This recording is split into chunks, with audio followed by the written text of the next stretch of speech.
और इसी पर चर्चा करेंगे। हमारे साथ खास मेहमान जुड़ गए हैं, परिचय करवा देती हूं। भारतीय जनता पार्टी से नेता अनिल गोयल जी हमारे साथ हैं। गोयल जी हमारे साथ हैं, भारतीय जनता पार्टी से नेता हैं गोयल जी। सीधा और क्लियर सवाल मैं पूछूंगी सर, बीजेपी की उस वॉशिंग मशीन का क्या हुआ? ठीक है, चलिए आप एक नेता का एग्जाम्पल दे, दो नेता का एग्जाम्पल दे, आपको नहीं लगता सर? चलिए ठीक है, यहाँ पर राघव चड्ढा का मैं बोल सकती हूँ, उन्हें प्रधानमंत्री मोदी अमित शाह की लीडरशिप पर विश्वास होगा, उन्होंने ज्वाइन कर ली बीजेपी, संकेत मिल रहे थे। अशोक मित्तल को लेकर क्या कहेंगे सर आप? 10 दिन पहले ईडी सीबीआई का छापा पड़ता है और 10 दिन बाद वो अचानक से बीजेपी ज्वाइन कर लेते हैं। आपको नहीं लगता ऑपरेशन लोटस को इससे और हवा मिल रही है ऐसी चीजों से? मेरी आवाज आ रही है? जी सर, आवाज आ रही। आप अशोक मित्तल से पहले मेरे आम आदमी के साथी बड़ी लंबी चौड़ी बात कर रहे हैं। पिन्नी से लेकर के राघव चड्ढा तक लोगों ने पार्टियां छोड़ी हैं, चाहे वो कांग्रेस में गए हैं, चाहे बीजेपी में गए हैं, चाहे घर पर बैठे हैं, चाहे अपना बिजनेस कर। तो आप अपनी पार्टी को संभालो, दूसरी पार्टी पर आरोप लगाने से आपकी पार्टी नहीं बचने वाली। अगर आपकी गलत नीतियां होंगी तो इसी तरीके से पार्टी लगातार आपकी टूटती रहेगी और आपकी पार्टी कमजोर होती रहेगी। आप आरोप लगाते रहें। अजित पवार पर किस वक्त पर बीजेपी ही आरोप लगाती थी ना भ्रष्टाचार के, उसके बाद अजित पवार के साथ गठबंधन भी किया। और ऐसे एक एग्जाम्पल नहीं सर, बहुत एग्जाम्पल है। हेमंत बिस्वा शर्मा, नारायण राणे, प्रफुल्ल पटेल। भैया आप सुन नहीं सकते क्या? आपको सुन रहा था ना। कोई परेशानी है क्या? पेट में दर्द है? ये कानों में आवाज नहीं आ रही? पेट में दर्द होगा, सच्चाई सुनोगे आपके पेट में दर्द होगा। अरे भाई आप इतनी देर से बोल रहे थे, मैं आराम से सुन रहा था। आप रियाज से कह दो मैं चुप हो जाता हूँ, आपको सुनने लगता हूँ, मुझे कोई दिक्कत नहीं है।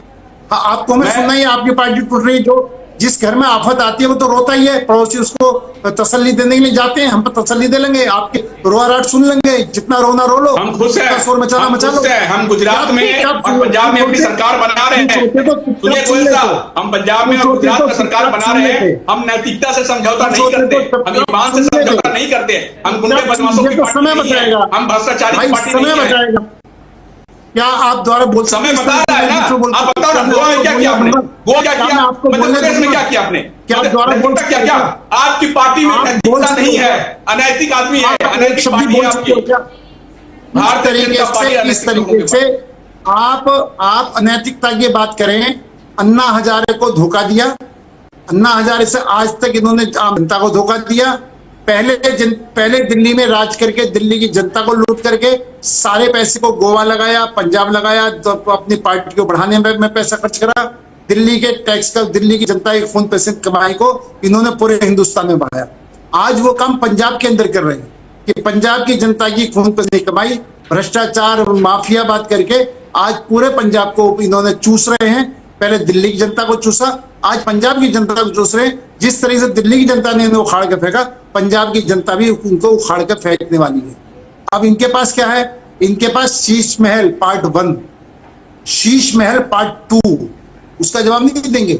जो व्यक्ति ये कह रहा है कि मैं 2 कमरे के मैं अपना मुख्यमंत्री कार्यालय चलाऊंगा, वो आदमी शीश महल पार्ट 1, शीश महल पार्ट 2 बना रहा है। इसका कोई जवाब नहीं है कि कितनी मतलब जनता खून पसीने की कमाई को ये बर्बाद कर रहे हैं और ये हमारे अंदर 100 कमी निकाल रहे हैं। लेकिन अभी स्वाति मालीवाल क्या कहती है? इनकी महिला है, इनकी सांसद है, सीएम के ऑफिस के, सीएम के घर के अंदर उसको गुंडों द्वारा पिटवाना, फिर उससे एफआईआर वापिस कराने के लिए दबाव डालना। कैसे आदमी पार्टी में उस पार्टी में रह लेगा जिस पार्टी के अंदर एक महिला सांसद जो जिसने ठीक है सर, एग्री मैं मानती हूँ। स्वाति मालीवाल हो, राघव चड्ढा हो, पहले से संकेत मिल रहे थे। झा जी एक सेकंड, ये संकेत पहले से मिल रहे थे। इंतजार था बस कि अनाउंसमेंट कब होगा, डिक्लेरेशन कब होगा। गोयल जी आपने मेरे सवाल का जवाब नहीं दिया। मैंने आपसे पूछा अशोक मित्तल को लेकर, 10 दिन पहले रेड होती है, उसके बाद वो अचानक से बीजेपी ज्वाइन कर लेते हैं। और ये तो आरोप विपक्ष लगाता रहा है बीजेपी पर कि ईडी सीबीआई का गलत इस्तेमाल करते हैं, बीजेपी की वॉशिंग मशीन में नेताओं को धुलते हैं। सर आपने अजित पवार को लेकर जवाब नहीं दिया, आपने प्रफुल्ल पटेल को लेकर जवाब नहीं दिया, आपने हेमंत बिस्वा शर्मा को लेकर जवाब नहीं दिया। रियाजी मैं एक बात का जवाब दे रहा हूं। क्या रियाजी बीजेपी के कहने से केजरीवाल ने स्वाति मालीवाल की पिटाई करी, गुंडों से पिटवाया? क्या केजरीवाल ने बीजेपी कहने से अधिकारियों की पिटाई करवाई? क्या कितने दंगे करवाए आपने देश में? कितने दंगे करवाए वो बता दो। कितने दंगे करवाए वो कहने पर केजरीवाल जी चल रहे हैं? भाई चुप रहा ना, फालतू मत बोलो, बाद में बोल लेना। क्या बीजेपी के कहने से? एक second Goyal ji please sir, आप सीनियर हैं गोयल जी प्लीज, आप सीनियर हैं, अच्छा हो मर्यादित भाषा का इस्तेमाल sir please, request. Riya ji तो वो बीच में क्यों बोल रही हैं? जब रिया तो बीच में क्यों बोल रहे हैं? सर मैं बोलती हूँ आपसे रिक्वेस्ट है उनको सर मर्यादा प्लीज। सिखाओ। रिया जी पहले मर्यादा उनको सिखाओ, मर्यादा उनको सिखाओ, बीच में नहीं बोलना चाहिए। मैं आप सब मेरे से पूर्व वक्ता बोल रहे थे, एक भी आवाज आपको मेरी आई हो, मैंने हाथ भी उठाया हो। अब ये थोड़ी है कि आप दूसरा बोले और आप बोलने नहीं देंगे और हमें शिष्टाचार सिखाएंगे। ठीक है मैं बोल देती हूँ, तो झा जी प्लीज, मैं दूंगी आपको मौका, आऊंगी आपके पास। निश्चित तौर पर मैं स्पष्ट कह रहा हूं कि पहले केजरीवाल जी, क्या बीजेपी ने कि तुम शराब घोटाला करो? क्या बीजेपी ने कि तुम पानी घोटाला करो?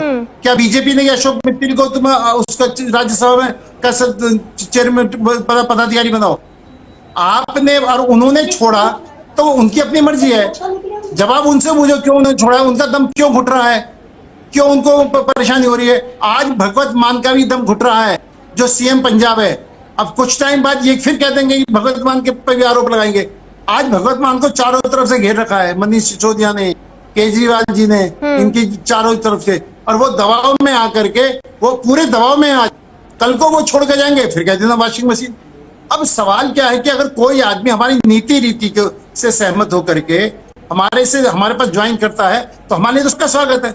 हम तो पहले दिन से ये कहते रहे, जो हमारी पार्टी के नियमों से, नीति रीति से, हमारे ईमानदार काम से हमारे साथ जुड़ना चाहता है, उसका स्वागत है। हम किसी को बुलाने के लिए नहीं गए, किसी को जोड़ने के लिए नहीं गए, लेकिन आप अपना घर का कुनबा संभाल नहीं सकते। अच्छा सिलेक्शन आपने करी है, राज्यसभा टिकट तो आपने दिए, क्या आपने ऐसे लोगों को राज्यसा टिकट दिए हैं कि जो एक दबाव में आकर? ठीक है चलिए, आप कह रहे हैं गोयल जी जो जुड़ना चाहे सबका स्वागत है। रिया जी, रिया जी मैं एक बड़ा स्पष्ट है, अगर झा जी को बोलने की परमिशन दी जाए तो इस बेस पे दी जाएगी, दूसरा बोले ना बोले। अभी सुरेंद्र स्वामी जी बोल रहे थे तो इन्होंने बोलना शुरू कर दिया, और आप अगर इस तरीके से डिबेट करेंगे तो हमें भी बोलना आता है। ये नहीं है कि जब कोई दूसरा बोल रहा है तो आप बीच में बोल करके अपना बड़प्पन दिखाएं। तो इसलिए निश्चित कर लें कि ये बोले तो उसके बाद में कोई भी बोले, किसी के भी बोलने के बीच में नहीं बोलेंगे, पहले इनको तय कर लें, उसके बाद इनको बोलने पर परमिशन दें। ठीक है गोयल जी, इससे पहले चौधरी जी जो हमारे साथ बैठे हैं, उन्होंने एक सवाल उठाया था सर। राघव चड्ढा का एक वीडियो बहुत ज्यादा सर्कुलेट हो रहा है, पुराना वीडियो है, उसमें वो कहते हुए सुनाई दे रहे हैं कि भारतीय जनता पार्टी गुंडों की पार्टी है, सबके सब अनपढ़ है। और कल अगर राघव चड्ढा का बयान सुने तो वो बोलते हैं कि पीएम मोदी के नेतृत्व पर विश्वास है, अब काम करेंगे तो बीजेपी के साथ ही। बताइए सर, गुंडों की पार्टी है, अनपढ़ों की पार्टी है। रिया जी मैं एक बात, जो पार्टी जिस पार्टी में नेता रहता है उस पार्टी की भाषा बोलता है, एक बात। दूसरी बात, वो हमारे पास मिलकर आए हैं, उनके हिसाब से उनको ही जवाब देना चाहिए। मैं सिर्फ एक बात, दो तीन बात पूछना चाहता हूं। इन्होंने जिस टाइम राजनीति शुरू करी थी, बीजेपी भी चोर थी और कांग्रेस भी चोर थी। इन्होंने बीजेपी चोर और कांग्रेस के चोर के नारे लगाए। बीजेपी से हमारे बहुत से नेता इनके साथ जाकर के इनके पार्टी में चुनाव लड़े। हमने तो किसी को भी नहीं कहा कि केजरीवाल की वॉशिंग मशीन में जाके साफ कैसे हो गए, और बीजेपी में थे तो भ्रष्टाचारी थे, कांग्रेस आम आदमी पार्टी में चले गए तो साफ हो गए। हमने आज तक ये बात नहीं करी। हमारा मानना है कि उनका जब तक बीजेपी मतलब वहां रहे, उनका मतलब वहां से हो रहा है तो वहां मतलब सिद्ध करने के लिए चले गए। तो इनकी और हमारे में ये अंतर है। दूसरी बात, जिस कांग्रेस को कोस करके जिस शीला दीक्षित को जेल में भेजने का वायदा करके गए, उसी शीला दीक्षित का समर्थन लेकर के इन्होंने सरकार बनाई, और सरकार ही नहीं बनाई। जिस कांग्रेस ने लालू प्रसाद यादव को चारा घोटाले में जेल के अंदर भेजा, और उन्हीं कांग्रेस और लालू प्रसाद यादव और इनके इंडी गठबंधन में ये शामिल हो गए। यानी ये दूसरे पर आरोप लगा रहे, पर ये देखें कि क्या कांग्रेस को कौन से वॉशिंग मशीन में साफ हो गई, लालू प्रसाद यादव कौन से वॉशिंग मशीन में साफ हो गए। मैं इनकी एक एक बात का जवाब दूंगा, पहले इस बात का जवाब। दूसरी बात, जो इनके आम आदमी पार्टी से आदमी निकल करके आए थे, जो निकले हैं, मैं सबका नाम नहीं ले, मैं सिर्फ उनका नाम लेना चाहता हूं कि वो जो शांति भूषण, प्रशांत भूषण है, जो पार्टी के संस्थापक थे, वो तो हमारी पार्टी में नहीं आए। वो इनकी पार्टी में छोड़ा, उनको तो वॉशिंग मशीन पर हमारी तक का कोई दबाव नहीं था। कुमारी विश्वास पर तो हमारा कोई दबाव नहीं था, वो इनको क्यों छोड़ के आए। योगेंद्र यादव पर हमारा दबाव नहीं था, वो क्यों छोड़े? आशुतोष यादव क्यों छोड़े? जो बीजेपी में, उनकी बात नहीं कर रहा, जो बीजेपी में नहीं है वो भी तो इनको छोड़ करके गए हैं। तो ये हमारा ईडी का, शीडी का, जो दुनिया भर के भाई वो बात कर रहे हैं, अपना घर संभाल नहीं रहे, ठीक है सर। इतने अपने कार्यकर्ताओं गला घोट रहे हैं और आरोप हमारे ऊपर लगा रहे हैं। दूसरा मैं एक बात और कहना चाहता हूं, अशोक मित्तल जी को राज्यसभा का सांसद इन्होंने दिया। जब राज्यसभा का टिकट इन्होंने दिया, राज्यसभा का डिप्टी लीडर इन्होंने बनाया और वो टूट करके आ रहा है, तो तुम्हारा चयन गलत है ना। आप अपने तभी चयन तो को सर वो ठीक करो। सवाल उठा रहे हैं कि ईडी सीबीआई का डर दिखाया और डर से बीजेपी ने अपने पाले में किया ताकि 2/3 समर्थन मिल सके। रिया जी, आप ईडी सीबीआई की बात कर रहे हो। जो मैं कह रहा हूं, वो जो जनता देख रही है, जो ईडी अपना काम करेगी, सीबीआई अपना काम करेगी, पुलिस अपना काम करेगी, कोर्ट अपना काम करेगी, ये सब स्वतंत्र संस्थाएं हैं। यानी अब सब जब अपना बीजेपी अपना के काम पाले में आ करेंगी। गए हैं अशोक मित्तल जी, अब बीजेपी ज्वाइन कर ली है, बीजेपी के अब राज्यसभा सांसद होंगे, तो अब चलेगी ना ईडी सीबीआई की कार्रवाई आगे और रेड्स देखने को मिलेंगी सर, ये समझे। किसी को नहीं बख्शा जाएगा। चौधरी जी हंस रहे हैं, चौधरी जी से मैं जी सिर्फ एक बात और जी। मैं सबसे बड़ी बात क्या है कि संगठन मंत्री संगठन से परेशान होकर के बीजेपी ज्वाइन कर रहे हैं। मैं संदीप पाठक की बात कर रहा हूं। अब इससे बड़ी दुर्भाग्य की बात नहीं हो सकती कि जो संगठन मंत्री है, जिन्होंने संगठन गढ़ा है, वो भी इनके संगठन से दुखी होकर के, इनके भ्रष्टाचार से दुखी होकर के, इनकी तानाशाही से दुखी होकर के समय कम है मेरे पास। झा जी